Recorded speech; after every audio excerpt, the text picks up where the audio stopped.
Thank you very much. So he was mentioning it's a global activity, so we switched to English. I don't know what was the language this morning. I just arrived. Well, I'm here with a couple of folks from my team. So this is Christoph Marti over here, which is leading our platform as a service research. Bohnert Edmonds, which is leading our infrastructure as a service research. And we are essentially folks from this so-called InIT Cloud Computing Lab, ICCLab, which is part of the Zurich University of Applied Sciences. Okay, so we split the presentation in two pieces. So first of all, we give you a theoretical introduction of what we are doing and what OpenStack is all about. And then we do something which you normally should not do in a live broadcast. That is, we are trying to show you a demo, right? So the stress is on we are trying. Before we start off with that, may I ask, who has a running cloud computing environment? Oh, that can only go wrong, man. Okay, good, perfect, very good. Okay, who is using cloud computing? Okay, many. All right, okay, so then let me start and let me quickly go through all of these slides because I was told that you have heard all of this morning several times. Bottom line is cloud computing is a reality. There's a huge potential. There's lots of options. We've just seen it. Like all the big players, but I also would like to take the opportunity to point to this guy, Patrick, which is the CEO of Cloud Sigma, which you cannot find on this slide. Cloud Sigma is an infrastructure as a service provider. It's a tough competitor to Amazon, based in Zurich, Gladbrook, as well as in Switzerland, and one of our strategic collaborators. So as I've mentioned it, a couple of options, big names. Typically, what we associate with big names is lock-in, right? I mean, we all know that. It's one of the key issues with cloud computing, that especially Amazon is driving their own APIs.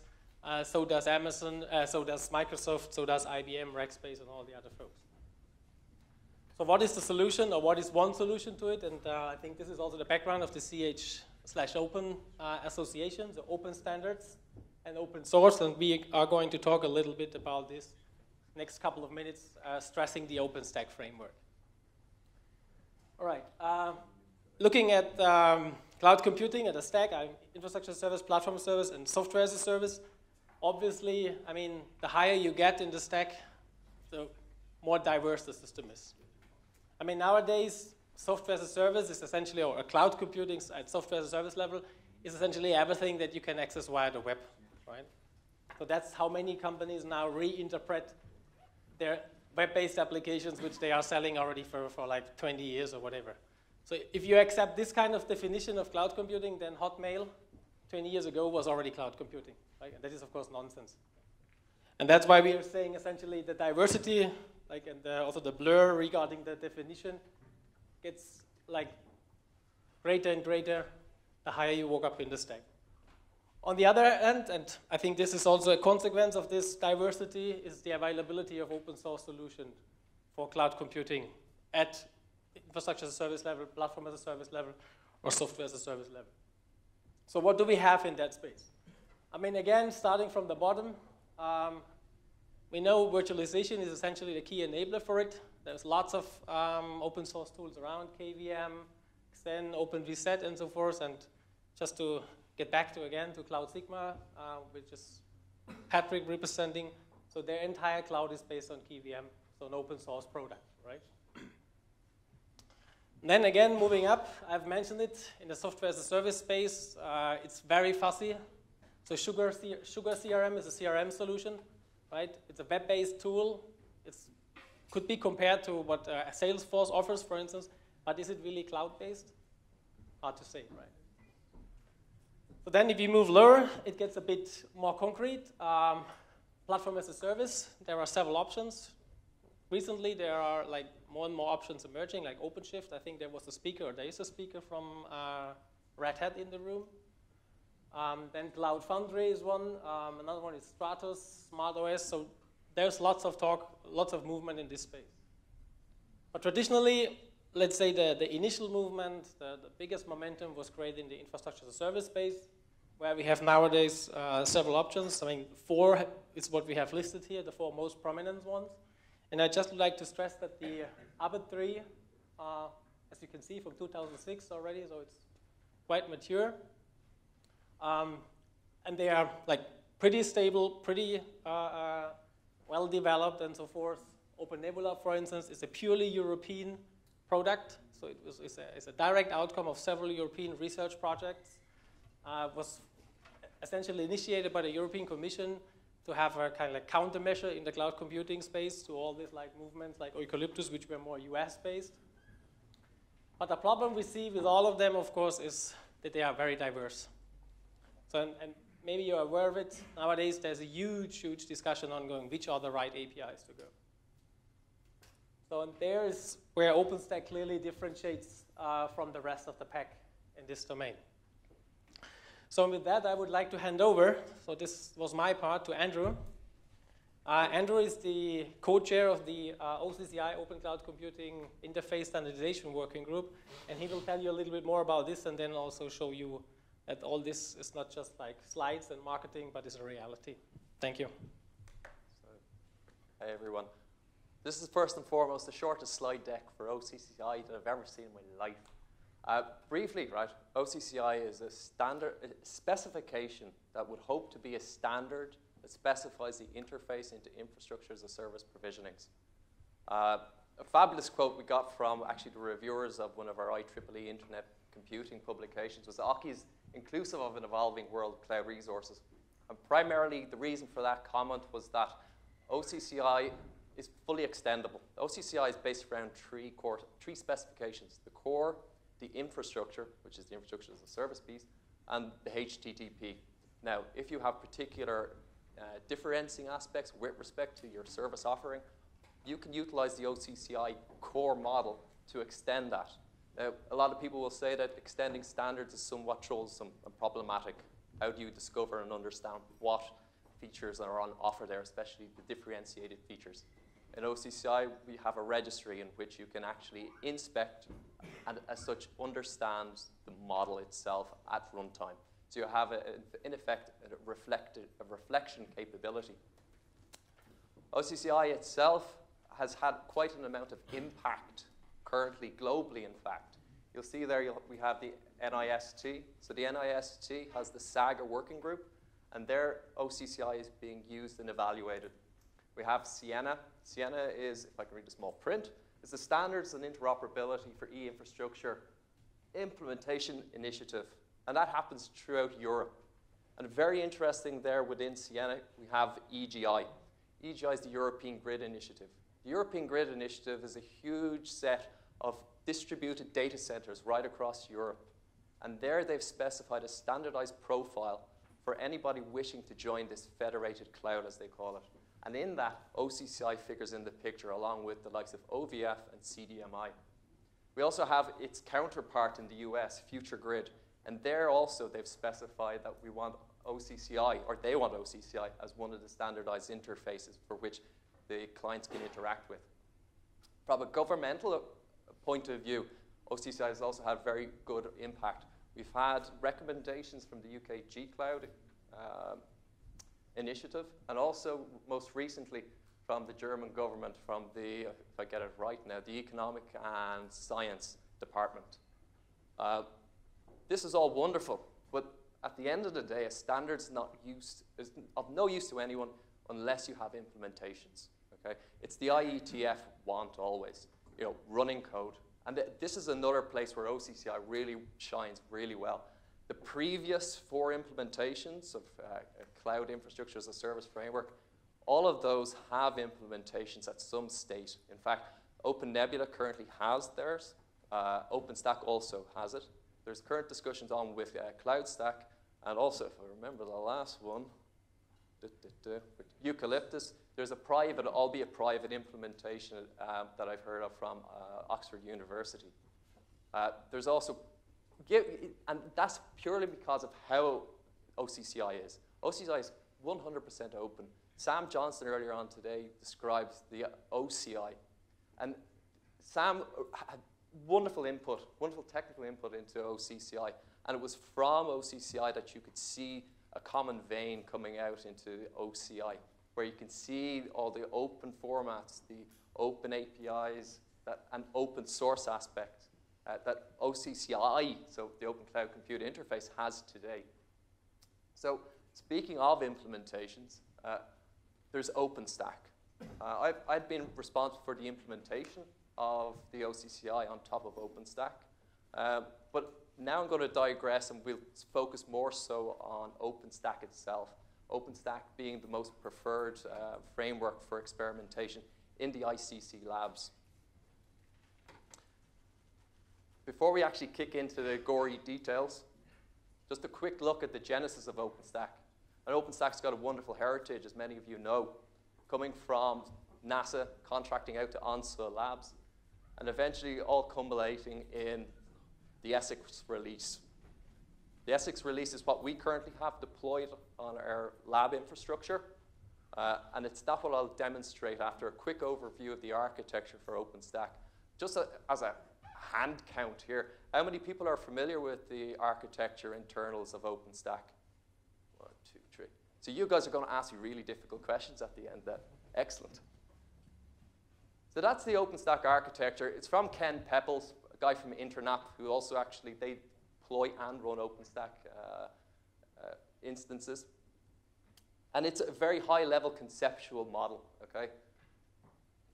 Really what people should take from this is, in summary, really, everything in OpenStack has an API. First and foremost fundamental principle when it comes to, let's say, service-oriented infrastructure, or sorry, architecture. Everything is decoupled, so it's message-based, okay? And the API delineates between that and the implementation. So you have multiple pluggable back-end implementations. An example would be the identity component, Keystone, where you can have multiple front ends and back ends for identity management. So if you jump onto the compute is where it's really at, okay? Currently in Nova, which is the compute component, it looks after first and foremost the virtual machines. Secondly, and probably more importantly, is the networking. Currently today, the networking is pretty basic. You've got 3 modes, right? You've got flat networking, you've got DHCP networking, which is flat also, and you also have VLAN capabilities there too, the VLAN option. However, in the future, and most likely in the Folsom release, we're going to see the occurrence of quantum. And quantum is where the really interesting work is going to happen with respect to software-defined networking.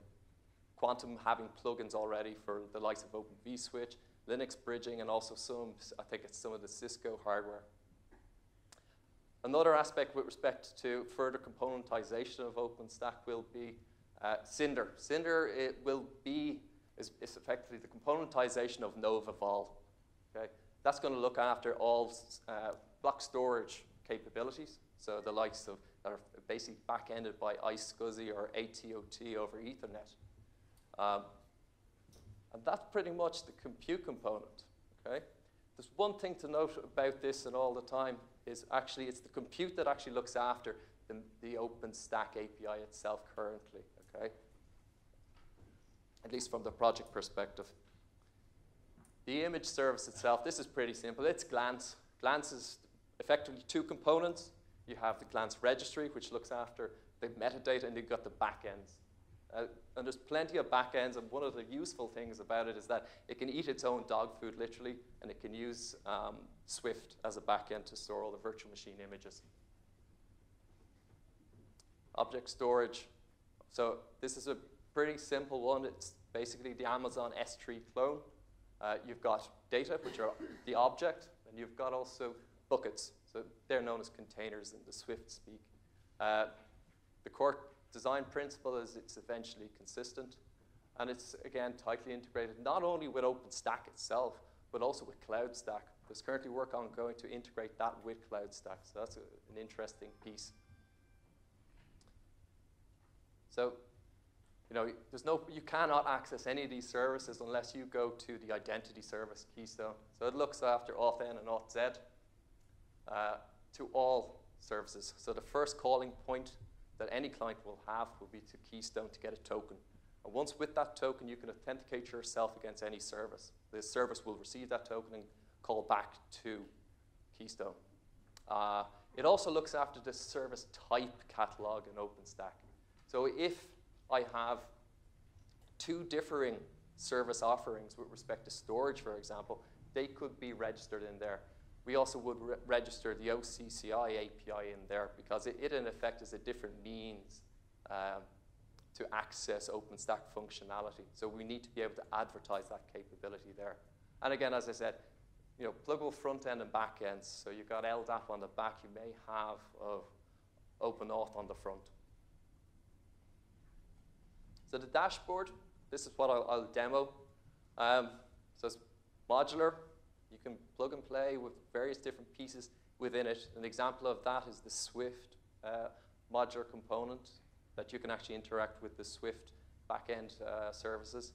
But really, all that it really exposes is some of the fundamental, the core functionality of OpenStack.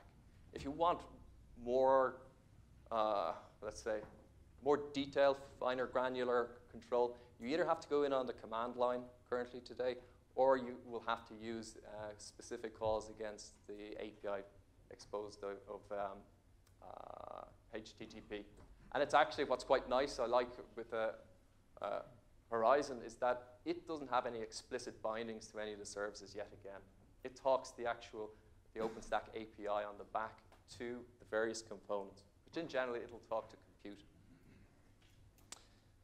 So here's the interesting bit, right? You can either laugh and wow at the wonder of cloud stacks being provisioned, or you can laugh at me.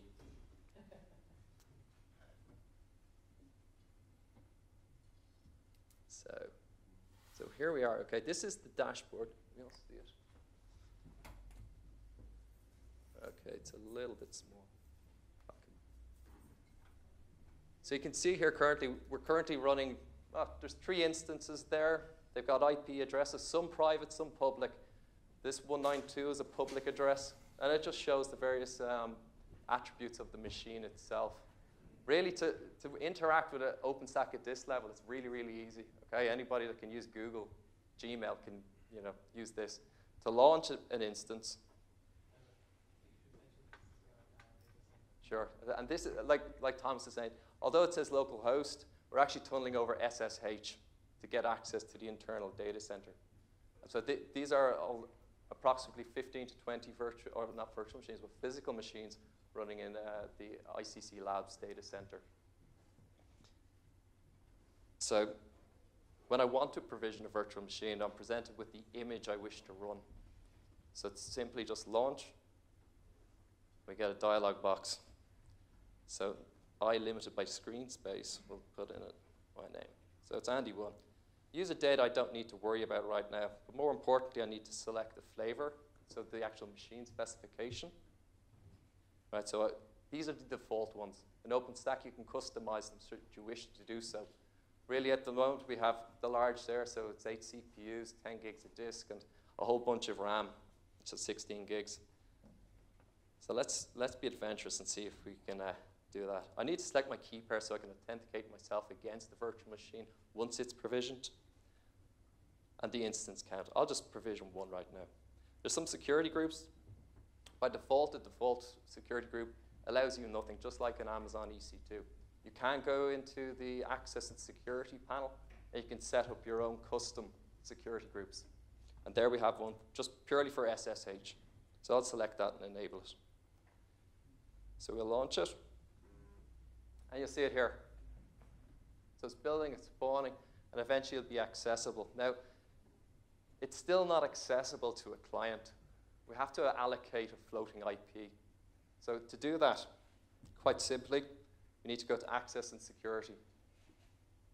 And of note again, with respect to access and security, you'll see the security groups and also the key pairs. So you can generate your key pairs, and OpenStack will download it for you for your use with your SSH client, and the security groups again. So what I will need to do now is just to allocate the IP to the virtual machine that I provisioned. Associate it.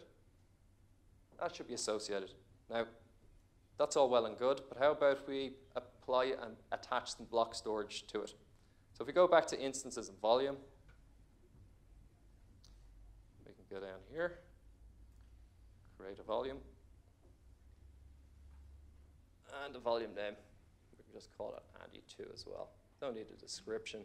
size-wise, we'll just give it 5 gigs. And I still see my virtual machine spawning. So there's an issue with that. But as in all good cookery programs, right, there's one that I prepared earlier. Boom. So here I am here. This is my SSH console.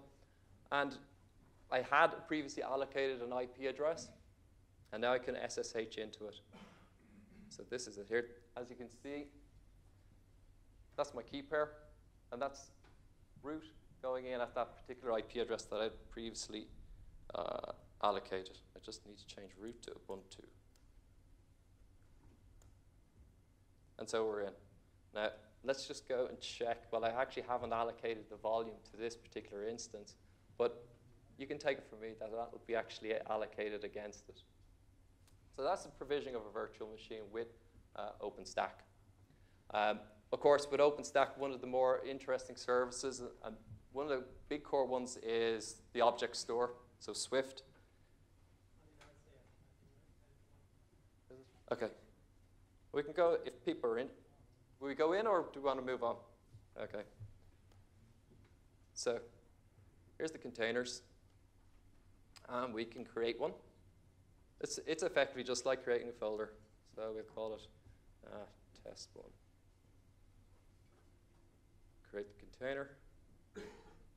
And we've got a problem. Wonderful. So I'm not going to be showing you that today. Okay, so I'll flip back anyway. So there's huge interest in OpenStack. Right? Like that list says it all for you. You've got Intel, you've got Dell, you've got NASA, you've got Microsoft, you've got ZenOS. You've got a whole bunch of other guys there. AMD, that's a bit of a strange one to see AMD and Intel on the same page. So OpenStack's community is fabulous. And taking part in it's wonderful too. But a lot of the time, the question goes about is, how can I actually take part in the OpenStack community? Well, we here in the ICCLabs, we've taken responsibility to set up the Swiss OpenStack user groups. And we're going to have meetups very, very soon. They'll be broadly technical. We're going to try to keep away from the actual marketing speak. So if you want to go and learn and understand OpenStack further, understand why my object storage didn't work, come along to that, right? That's the Twitter account. You can watch it there. There's also a LinkedIn group, okay? You can check that out. You can join it and get the discussions ongoing. There's also, I just haven't chatted with Sam Johnson. We're most likely going to have a cloud camp. Cloud camp has not yet been held ever in Switzerland.